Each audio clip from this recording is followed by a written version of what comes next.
మతపిచ్చి అనేది సాటి సోదరుని సోదరుడుగా చూడకుండా సాటి మనిషిని మనిషిగా చూడకుండా ఆయన హిందూ ఈయన ముస్లిం ఈయన క్రిస్టియన్ అని చెప్పి ఎంతసేపు ఆ ముద్రలేసి సమాజాన్ని విచ్ఛిన్నం చేయాలన్న ఆలోచన తప్ప లేకపోతే ఏం కథలు ఇవన్నీ ఒక ఆయన మాట్లాడతాడు బీజేపీ ఆయన హిందూ ఖత్రేమే అంటాడు ఏది హిందువులట ప్రమాదంలో ఉన్నారట హిందూ ఖత్రేమే హే అంటే నాకు ఒకటి అర్థం కాలే 2014 దాకా హిందూ ఖత్రేమే నయ్యే 2014 తర్వాత హిందూ ఖత్రేమే హే అంటే అదేం లెక్క ఇన్ని రోజులట హిందువులు ప్రమాదంలో లేరట ఇప్పుడు మాత్రమే అయినట్టు మరి మోడీ గారు వైఫల్యం చెందినట్టేనా ఫెయిల్ అయినట్టేనా మరి మోడీ 2014 తర్వాత మోడీ గారు ప్రధానమంత్రి అయిన తర్వాత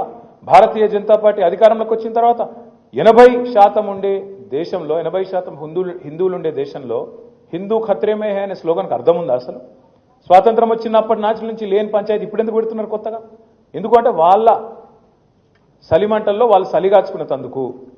దేశాన్ని విడగొట్టి ఇచ్చగొట్టి ఖచ్చితంగా వాళ్ళ రాజకీయం కోసం తప్ప చేసిన ఒక్క మంచి పని మీద ఓటు అడగమని అడగండి భారతీయ జనతా పార్టీ నాయకుని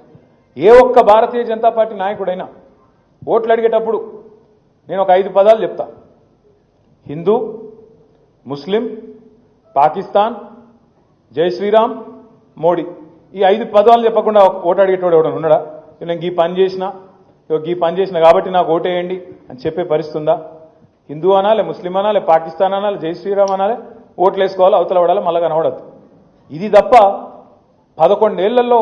భారతీయ జనతా పార్టీ మనకు చేసింది ఏంది ఆలోచించండి ఇంకొక మాట కూడా నేను అడుగుతా ఉన్నా మీరు జాగ్రత్తగా ఆలోచించండి ఇలా తెలంగాణకు సంబంధించినంత వరకు ఇద్దరు కూడా శత్రువులే 2 జాతీయ పార్టీలు 2 ఢిల్లీ పార్టీలు శత్రువులే